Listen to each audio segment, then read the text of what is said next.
Chapter 4 Ghost of the Past. The handmaidens guided Queen Monica with quiet grace along the exquisitely adorned corridor, leading her toward the sanctuary of her private quarters. As they walked, Monica's gaze drifted across the walls, lingering on the paintings and photographs that lined the passage like fragments of memory preserved in time.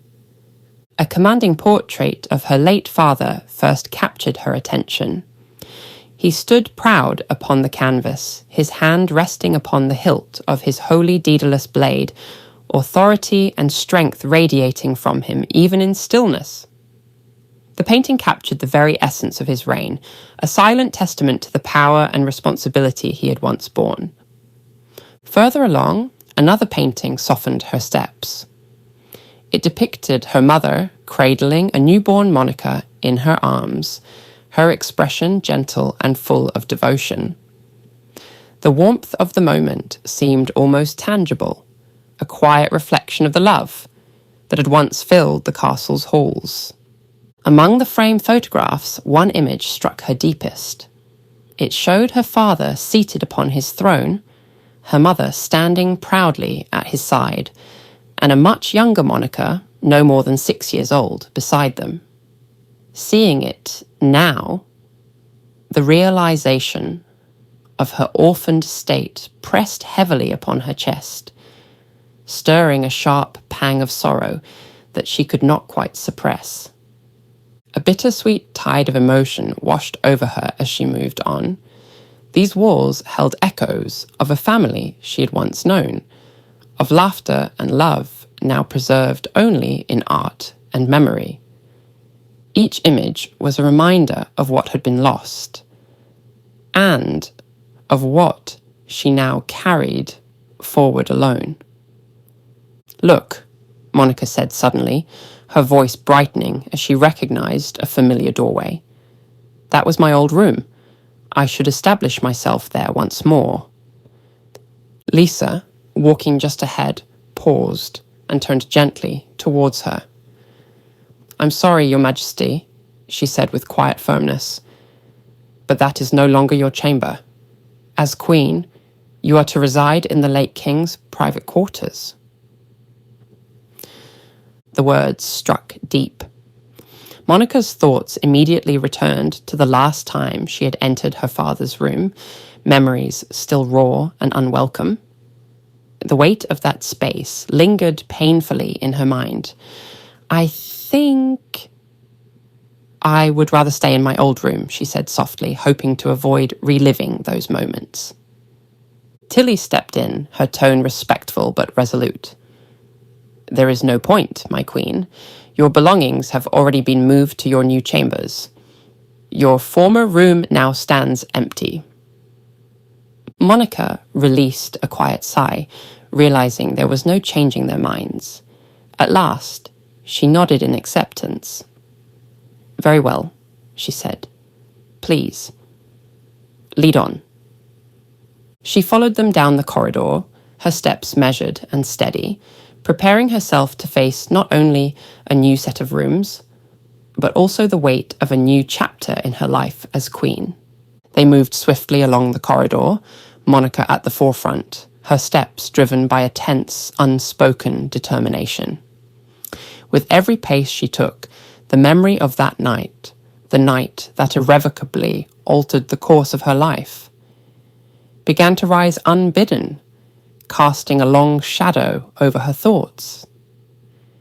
It had been a violent night, the heavens themselves seeming to mourn as rain lashed relentlessly against the kingdom. Thunder had cracked overhead as Monica raced down this very passageway, her heart pounding with desperate hope.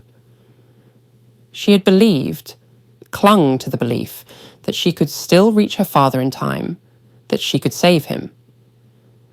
That hope had shattered in an instant. 4 of Griffin's elite soldiers had torn through the stained glass windows, their sudden intrusion shattering the stillness with murderous intent. In the chaos that followed, instinct had taken over. Monica's hand had closed around the hilt of a sword, a relic gripped by a stone knight standing vigil along the corridor. The secret lessons her father had taught her surged to the surface, guiding her movements as she fought back, with a ferocity that belied her age. She moved with speed and precision, striking not as a frightened child, but as a warrior forged in urgency and resolve. Yet valor alone had not been enough. When she reached the king's chamber, the truth awaited her like a blade to the heart. Monica had frozen at the threshold, breath caught painfully in her chest. Her father lay upon the cold stone floor, life extinguished. His murderer, Gaspar, was already gone, vanishing through a shimmering portal that closed behind him without mercy. Shock and grief had consumed her in that moment, the image of her father's lifeless form searing itself into her mind. It was a wound that never healed, an indelible mark left by the unbearable realization that she had arrived too late. That memory remained etched into Monica's very being, a haunting echo that followed her still, shaping her path and hardening her resolve. The present returned to her as the doors to her new quarters swept open. Standing aside, Lisa, the head handmaiden, bowed deeply. "Your Majesty," she said with gentle pride, "welcome to your new sanctuary. We have taken great care to ensure it reflects the comfort of your former chambers, while honouring your position as queen." Tilly stepped forward eagerly. "Every cherished belonging of yours has been carefully arranged," she added. "We hoped that a sense of familiarity might ease the transition." Monica slowly took in the room. The thoughtfulness behind every detail touched her more deeply than she expected. "Your dedication means a great deal to me," she said warmly. "Is there anything further you require, my queen?" Tilly asked, ever attentive. For the moment, Monica shook her head. Thanking them both, she gently requested solitude. Lisa and Tilly curtsied in unison and withdrew, the door closing softly behind them. The moment it did, the composure Monica had worn so carefully since her return finally fractured. The smile she had maintained slipped away, replaced by silent sobs as tears streamed down her cheeks. Alone in the quiet splendor of her chambers, the weight of everything she had held back came crashing down upon her. She missed Max, his companionship, his kindness, and the simple days they could never reclaim. The loss of those she had left behind gnawed at her heart, while the knowledge that she now resided in the very space where her father had died pressed painfully upon her soul. And beneath it all lay the stark truth she could no longer avoid.